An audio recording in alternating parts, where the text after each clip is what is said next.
Hello all, కొబ్బరి అన్నం recipe అండి. సో మనకు కావాల్సినవి కొబ్బరి ముక్కలు చిన్న చిన్నగా తరుక్కొని పెట్టుకోవాలి, పచ్చిమిర్చి అండ్ లవంగాలు అండ్ కరివేపాకు అండ్ కొత్తిమీర, ఆవాలు, జీలకర్ర.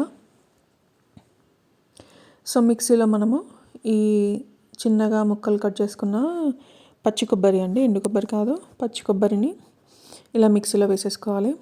యాక్చువల్లీ మనకి ఏదైనా పూజ జరిగినప్పుడు చాలా కొబ్బరిలు ఉంటాయి కదా, అప్పుడు ఏం చేయాలో అర్థం కాదు. సో నేను ఈ మధ్య డిఫరెంట్ రెసిపీస్ ట్రై చేశాను దాంతో. సో చాలా బాగా వర్కౌట్ అయ్యాయి, ఈజీ ప్రాసెస్ అండ్ పిల్లలు కూడా ఇష్టంగా తింటున్నారు. అందుకని రెసిపీ షేర్ చేద్దాం చేశాను అనమాట. సో ఇలా మిక్సీలో వేసేయండి. తర్వాత పచ్చిమిర్చి అండ్ దెన్ లవంగాలు. ఇప్పుడు కొన్ని ఆవాలు, జీలకర్ర కూడా మిక్సీలో కూడా వేద్దాం, మళ్ళీ పోపులో కూడా వేసుకోవచ్చు తర్వాత. అండ్ దెన్ మనం కొత్తిమీర ఇంకా కరివేపాకు కడిగి పెట్టుకున్నాం కదా, అది కూడా వేసేయాలి.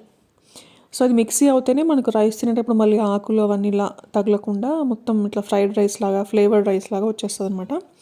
సో దీన్ని ఇలా మెత్తగా మిక్సీ పట్టేసుకోండి. ఒకవేళ నలక్కపోతే కొంచెం వాటర్ వేసి మిక్సీ కూడా పట్టుకోవచ్చు. సో తర్వాత దాన్ని పక్కన పెట్టేసి ఆయిల్ వేసుకొని ఆవాలు, జీలకర్ర,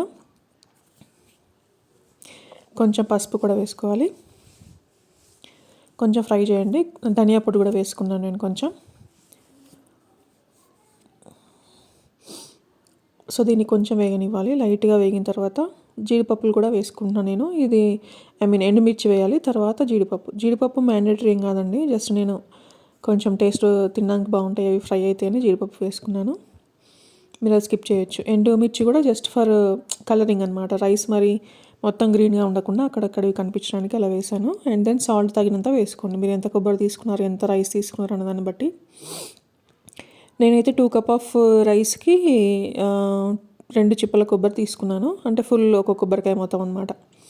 సో ఇలా అవి వేగిన తర్వాత మనం మిక్సీ చేసుకున్న కొబ్బరి మొత్తం ఇలా వేసేసుకొని మంచిగా ఫ్రై చేయాలి. కొంచెం పొడి పొడి ఉండాలన్నమాట, వాటర్ ఉండకుండా చేసుకోవాలి.